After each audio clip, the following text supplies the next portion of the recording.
আসসালামু আলাইকুম ওয়া রাহমাতুল্লাহি ওয়া বারাকাতুহু। আলহামদুলিল্লাহ ওয়াসসালাতু ওয়াসসালামু আলা রাসূলিল্লাহ ওয়া আলা আলিহি ওয়া সাহবিহি ওয়া মান ওয়ালাহু ওয়া বা'দ। আজকের আমাদের বক্তব্য হচ্ছে এই উপমহাদেশে শবে বরাত নামক যে লাইলাতুন নিসফ মিন শাবানের 14 তারিখ দিবাগত রাত অর্থাৎ 15 তারিখের রাতের যে ফজিলত এই সম্পর্কে। এই রাতকে আমাদের এই উপমহাদেশে এই রাত উদযাপন করা হয় বিভিন্ন অনুষ্ঠানের মাধ্যমে। এর পিছনে জড়িয়ে আছে মানুষের কিছু আকীদা, বিশ্বাস, এটা জড়িয়ে ফেলেছে। কিন্তু দেখা যায় অনেকগুলো এমন বিশ্বাস ও আকীদা জড়িয়ে পড়েছে যেগুলোর কোনো আসল নেই, কোনো দলিল নেই, কোনো প্রমাণ নেই। আসলে নীতিগত কথা হচ্ছে যে আল আসলু ফিল ইবাদাতি আল মানউ, ইবাদতের মূল কথা হলো করা যাবে না। হ্যাঁ, যদি করতে হয় তাহলে যতক্ষণ পর্যন্ত দলিলে মুসবেত না পাওয়া যাবে, অর্থাৎ ইতিবাচক দলিল, অর্থাৎ করার দলিল যতক্ষণ না পাওয়া যাবে ইবাদত করা যাবে না। তাহলে রাতের যে অনুষ্ঠানগুলো করা হয় ইবাদত হিসেবেই করা হয়, কিন্তু এর দলিল কি আছে? দলিল নেই। আমরা যদি হাদিসগুলো দেখি, এই রাত সংক্রান্ত, এই রাতের সঙ্গে সংশ্লিষ্ট যে হাদিসগুলো, এগুলো যদি আমরা পর্যালোচনা করি তাহলে আমরা এই সিদ্ধান্তে পৌঁছাতে পারবো যে এটি একটি মর্যাদা সম্পন্ন রাত, লাইলাতুম মুফাদ্দালাহ আমরা বলতে পারবো। কিন্তু এই রাতের কোন বিশেষ ইবাদত শরীয়তে প্রেসক্রাইব করা হয়নি, এইভাবে কোনো প্রস্তাবও করা হয়নি, এবং যেটি নবী করিম সাল্লাল্লাহু আলাইহি ওয়াসাল্লাম তার কর্মের মাধ্যমে এটি প্র্যাকটিসে আনেননি, সাহাবায়ে কেরামও করেননি, খুলাফা রাশিদুন করেননি, তাবেঈন তাবে তাবেঈনরা করেননি। তাহলে এখন যা কিছু হচ্ছে, যেমন এর নামকরণ, এটা শবে বরাত। শবে বরাত যদি আমরা আরবিতে বলি তাহলে কি বলবো? সব মানে রাত, ফার্সি শব্দ। বরাত, উপমহাদেশে বরাত বলতে বোঝায় তাকদীরকে, ভাগ্যলিপিকে। তাহলে এই রাত ভাগ্যলিপির রাত। ভাগ্যলিপি মানে এই রাতে কত মানুষ জন্মগ্রহণ করবে, কত মানুষ মারা যাবে, কে কত বয়স পাবে, কে কি খাবে, কি কি জ্ঞান অর্জন করবে, কোথায় কি করবে, এই সমস্ত কিছুই এই রাতে আল্লাহ পাক লিখে দেন আগামী 1 বছরের জন্য। এটা হলো উপমহাদেশের আমাদের কিছু সংখ্যক মৌলবীরাও এটা প্রচার করেন, আর জনসাধারণ মধ্যে এই বিশ্বাসটা ছড়িয়ে আছে, মানুষ এটাকে লালন করছে এবং খুব নিষ্ঠার সাথেই এই রাত তারা উদযাপন করে। এরপরে তারা কবরে হাজিরা দেয়, এরপরে সারা রাত জাগ্রত থাকে। এইভাবে রাতকে আমরা যদি যে হাদিসটির দ্বারা, নবী করিম সাল্লাল্লাহু আলাইহি ওয়াসাল্লামের কথার দ্বারা যেটা প্রমাণিত হয় যে হযরত আয়েশা রাদিয়াল্লাহু তাআলা আনহা তিনি ঘুম থেকে জেগে দেখলেন নবী করিম সাল্লাল্লাহু আলাইহি ওয়াসাল্লাম তার বিছানায় নেই রাতের গভীরে। পরে এদিক সেদিক খোঁজাখুঁজি করলেন, পেলেন না।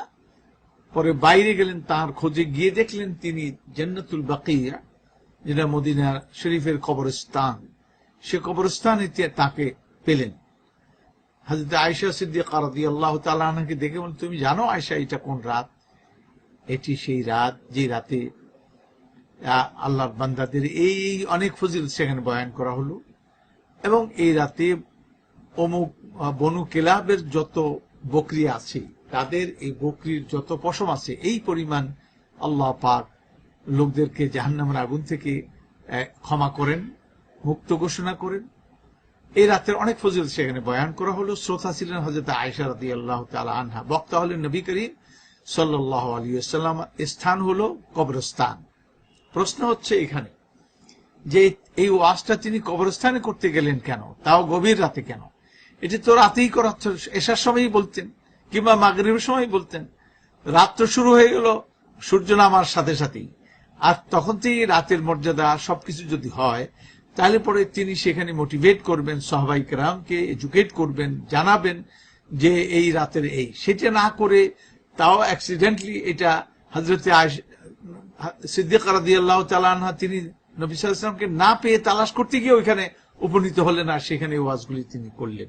কাজে দেরায়াতান বোঝা যায় এর অন্তর্নিহিত দুর্বলতা, এবং রেওয়ায়াতের দিক থেকেও হাদিস সহি নয়। অতএব এই হাদিসকে ভিত্তি করে এর সঙ্গে আরো কতগুলো হাদিস জড়ানো হয়েছে, যার অনেকগুলি হলো দুর্বল, অনেকগুলি বাস্তবতাই নেই।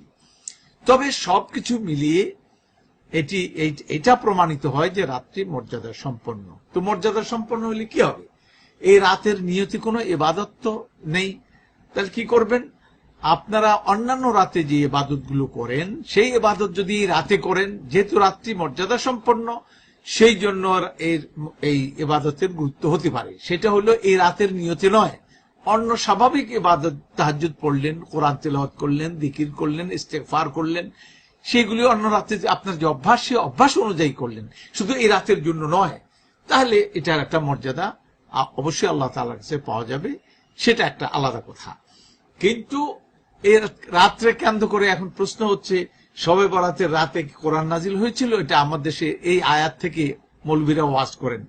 কি ওয়াজ করেন? সূরা দুখানের শুরু থেকে আল্লাহ তাআলা এখানে তিনি বলছেন, তার ব্যাখ্যায় তারা এই আয়াতকে মুনতাবিক করেন, ফিট করেন এই রাতের উপরে। যেমন আল্লাহ সুবহানাহু ওয়া তাআলা বলছেন, বিসমিল্লাহির রহমানির রহিম, ইন্না আনজালনাহু ফি লাইলাতিন মুবারাকাহ ইন্না কুন্না মুনযিরিন ফিহা ইউফরাকু কুল্লু আমরিন হাকিমিন আমরাম মিন ইনদিনা ইন্না কুন্না মুরসিলিন।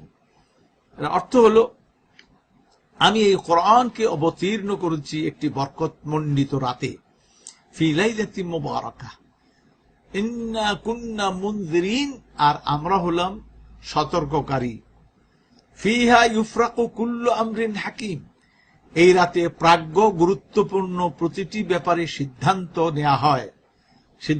দেয়া হয়। ইউফরাকু কুল্লু আমরিন হাকিমিন, গুরুত্বপূর্ণ সিদ্ধান্ত দেয়া হয়। আমরাম মিন ইনদিনা, আমাদের পক্ষ থেকে। আল্লাহ তাআলা বলেন আমার পক্ষ থেকে, আমরা মিন ইন্না কুন্না মুরসিলিন, আমরা হলাম প্রেরণকারী। তাহলে এই যে লাইলাতুল মুবারাকা বলা হলো, এই লাইলাতুল মুবারাকা এই রাতের উপর ফিট করা হয়। তাহলে কোরআনকে নাজিল করা হলো এই রাতে, অথচ লাইলাতুল কদর রমজানের যে 26 রমজানের দিবাগত রাতে, যে 27 রাত, সেই রাতে যদিও এটা সুচিহ্নিত না, এটি হলো নবী করিম সাল্লাল্লাহু আলাইহি ওয়াসাল্লাম বলছেন যে তোমরা অন্বেষণ করো, মানে তাহাররি করো, তোমরা রমজানের শেষ 10 দিনের ফিল আশিল আওয়াখির, শেষ 10 রাতে তোমরা বেজোড় রাতে এই লাইলাতুল কদর তালাশ করো, যে লাইলাতুল কদরের ব্যাপারে বলা হয়েছে যে খায়রুম মিন আলফি শাহর, 1000 রজনীর চাইতে এক রাত উত্তম। এরপরে আল্লাহ তাআলা বলেন, ইন্না আনজালনাহু ফি লাইলাতিল কদর ওয়া মা আদরাকা মা লাইলাতুল কদর লাইলাতুল কদর খায়রুম মিন আলফি শাহর তানাজ্জালুল মালাইকাতু ওয়ার রূহ ফিহা বিইذن রাব্বিহিম মিন কুল্লি আমরিন সালাম।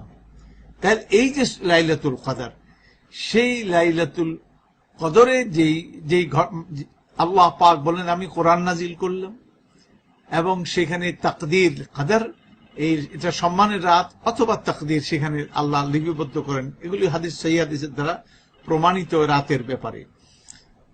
এখন সেই কথাগুলো লাগানো হচ্ছে লাইলায়ে মুবারাকার মধ্যে। কি বলে যে ওটা হলো আপনার রমজানের শেষ ফিল আশিল আওয়াখিরে বেজোর রাতের যে কোনো এক রাত লাইলাতুল কদর, আর এটি হলো শবে কদর আর শবে বরাত। এই শবে বরাতে এই আয়াত ফিট করে সূরা দুখানের আয়াতগুলো, যে এইখানেও ইউফরাকু কুল্লু আমরিন হাকিম, আল্লাহ পাক এখানে ফয়সালা দেন আল্লাহ তাআলার পক্ষ থেকে। এটা আলাদা পারফেক্টলি এই রাতে এই কাজগুলি আল্লাহ পাক করেন না। এই সমস্ত বর্ণনা একবারে সহি নয়, শুদ্ধ নয়, এগুলি মিথ্যে কথা। আসলে এই লাইলাতুল মুবারাকা আর ওখানে লাইলাতুল কদর একই রাত, এক জায়গায় লাইলাতুল কদর বলা হচ্ছে, আরেক জায়গায় লাইলাতুল মুবারাকা বলা হচ্ছে। সুতরাং এই রাতে কোরআন নাজিল হয়নি কথা সঠিক নয়। এরপরে বলা হচ্ছে বরং এটা লাইলাতুল কদরে নাজিল হয়েছে, এবং কোরআন লাইলাতুল কদর হলো রমজান মাসে। আর আল্লাহ তাআলা বলেন শাহরু রমাদান আল্লাযী উনজিলা ফীহিল কোরআন, রমজান মাস ওই মাস যে মাসে কোরআন অবতীর্ণ করা হয়েছে। সুতরাং লাইলাতুল কদর ইন্না আনজালনাহু ফী লাইলাতুল কদর, তো বোঝা গেল রমজান মাসে, হাদিসের দ্বারা বোঝা গেল এই রাতটি হলো লাইলাতুল কদর, যা রমজান মাসে পাওয়া যায়। কাজেই রমজানের বাইরে লাইলাতুল মুবারাকা যেটা বলা হচ্ছে, এটা রমজানের বাইরে নয়, লাইলাতুল কদরকে আরেকভাবে কোয়ালিফাই করছেন আল্লাহ সুবহানাহু ওয়া তাআলা।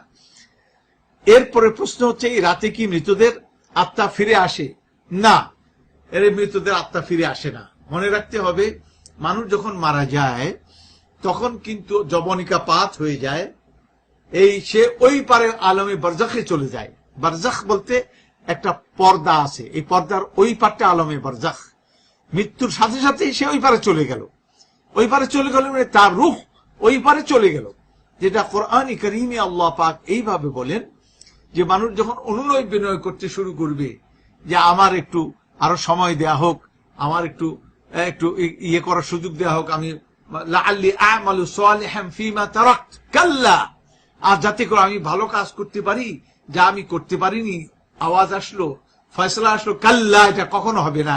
ইন্নাহা কালিমাতুন হুয়া কাইলুহা, এটি একটি কথার কথা, এই মৃত্যু পথযাত্রী এই কথাটি বলবে, এটি কথার কথা, কোনো কাজ হবে না।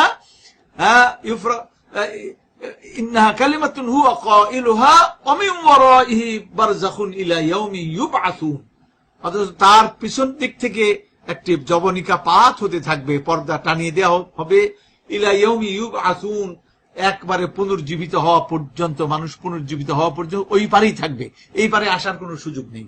অতএব এই রাতে আবার ফিরে আসবে, এটা কেমন করে? রাতে আত্মারা ফিরে আসে না। আমরা যে স্বপ্ন দেখি মুরব্বীদের, এটা আল্লাহ পাক আমাদেরকে দেখান, আত্মাগুলি এসে দেখা দেয় না, তারা বলতেও পারে না। এমনকি নবী করিম সাল্লাল্লাহু আলাইহি ওয়াসাল্লামকে যারা স্বপ্নে দেখেন, নবী সাল্লাল্লাহু আলাইহি ওয়াসাল্লাম নিজে আসেন না, এটা আল্লাহ পাক তাকে বান্দার সামনে তুলে ধরেন, তা বিশেষ কিছু ইন্ডিকেট করার জন্য, ইশারা করছেন, কিছু শিক্ষা দেওয়ার জন্য এটা করেন। ঠিক এমনি ভাবে আমরা আমাদের মুরব্বীদেরকে দেখতে পাই, সেটি তারা আসেন না। যেমন মনে করেন আপনারা কেউ আমাকে স্বপ্নে দেখলেন, যেমন অনেকে বলে হুজুর আপনাকে স্বপ্নে দেখেছি, অথচ আমি এই ব্যাপারে মোটেই সিনসিয়ার না, আমি জানি না যে আমি তাকে গিয়ে হাজির হয়েছি বা তাকে এগুলি বলছি। ঠিক অনুরূপ ভাবে ওই মুদ্রারা তারা কিছু জানেই না এই ব্যাপারে, এই পার আমরা যেগুলি দেখছি তাদের আত্মা এখানে আসে না। এগুলি আল্লাহ পাক শুধুমাত্র আমাদের ইয়ের উপরে, মন মানসিকতার উপরে একটা ইয়া মারেন, মানে তিনি রিফ্লেকশন, এটা হচ্ছে, এছাড়া আর কিছু নয়, বিশেষ কিছু ইন্ডিকেট করার জন্য। এরপরে প্রশ্ন হচ্ছে, আল্লাহ সুবহানাহু ওয়া তাআলা কি এই রাতে শেষ আসমানে নেমে আসেন নাকি প্রত্যেক রাতে? না, এই রাতের কথা বলা হয়নি, এটা প্রতি রাতেই আল্লাহ, যালিকা কুল্লা লাইলা, আল্লাহ পাক প্রতি রাতেই আসমানে, আল্লাহ পাক ভালো জানেন কেমন করে তিনি আসেন, তবে তিনি আসেন এই দুনিয়ার আকাশে, তিনি আসেন। সেখানে এসে আলা মিন মুস্তাগফিরিন ফাআগফির লাহ, আলা মিন মুস্তারজিকিন ফাআরজুক লাহ, আলা মিন মুবতালা ফাউআফিহ, আলা কাযা আলা কাযা হাত্তা ইয়াতলু আল ফজর। এমনি আল্লাহ তাআলা ডাকেন বান্দাদেরকে, আছো কেউ আমার কাছে রোগ মুক্ত, গুনাহ মাফ চাইবে, আমি তাকে মাফ করব। আছো কেউ আমার কাছে রিজিক চাইবে, আমি তাকে রিজিক দিব। আছো কেউ রোগ মুক্তি চাইবে, আমি তাকে রোগ মুক্ত করব। কেউ আছো? এমনি ভাবে বিভিন্ন বিষয়ে আল্লাহ পাক ডাকেন। সুতরাং শুধু এই রাতের বৈশিষ্ট্য নয়, এটা প্রতি রাতেই, এটাকে হারসাব সাবে কাদার গাত্তু কাদার বেদানি, প্রতি রাতেই তোমার জন্য সবে কদর হতে পারে, যদি তুমি কদর দাও, রাতের সম্মান বুঝো, সেভাবে ইবাদত করো, তাহলে আল্লাহ পাক সবসময় ডাকেন। ডক্টর ইকবালের ভাষায়, हम तो माइल बकरम है कोई साइल ही नहीं, राह दिखलाए कैसे राह रऊ मंजिल ही नहीं। আমি তো দয়া মায়ার ভান্ডার নিয়ে ঝুঁকেই আছি, আমার কাছে চাইবার যে কেউ নেই। রাহ দেখলায়ে কেসে, রাস্তা দেখাবো কাকে, রাহ রাউ মঞ্জিল হি নেই, রাস্তায় চলে মঞ্জিল পানে চলার যে কেউ নেই। সুতরাং আল্লাহ পাক বান্দাকে ডাকেন, যারা ডাকে সাড়া দেন। উদউনি আস্তাজিব লাকুম, আমাকে ডাকো আমি তোমাদের ডাকে সাড়া দেবো, এটা প্রতি রাতেরই বৈশিষ্ট্য। এরপরে প্রশ্ন আসছে, এই রাতে কি হালুয়া রুটি খেতে হয়? মোটেই না। হালুয়া রুটি খেতে হয়, হালুয়া রুটি বানাতে হয়। গ্রামের লোকজন অনেকেই বিশ্বাস করে এই রুটি রাতে বিলাতে হয়, কারণ রুটি দিয়ে মুর্দারের পাখা বানানো হয় আর মুর্দারের বাতাস দেওয়া হয়। নাউজুবিল্লাহ মিন যালিক। কত রকমের কথা এগুলি সব ছড়ানো হয়েছে। এগুলি হলো কুসংস্কার আচ্ছন্ন মানুষের মন থেকে উৎসারিত এই সমস্ত কথাবার্তা। এর পিছনে কোনো দলিল নেই। অতএব এই রাতের হালুয়া রুটি খাওয়া, এই রাতের নিয়তে বানানো, এগুলি বিদআহ, বিদআতে শনিয়া। এগুলি না করা, এর থেকে বিরত থাকতে হবে। আল্লাহ পাক যেভাবে আমাদেরকে শরিয়া নির্দেশ করেছেন সহিহ হাদিসের আলোকে, আমরা এই রাত উদযাপন, এই রাত বলতে উদযাপন করার কোনো কিছু নেই, কোনো অনুষ্ঠানও নেই। রাত বাতি জ্বালাতে হবে, কিছু গম ফুটাতে, ওই যে ছেলেরা আবার পটকাবাজি করে, নাউজুবিল্লাহ মিন যালিক। খবরদার, এই সমস্ত কিছু করতে নেই। আল্লাহ তাআলা আমাদেরকে কোরআন সুন্নাহ মোতাবেক জীবনযাপন করার তৌফিক দান করুন। আমিন। আসসালামু আলাইকুম ওয়া রাহমাতুল্লাহ ওয়া বারাকাতুহু।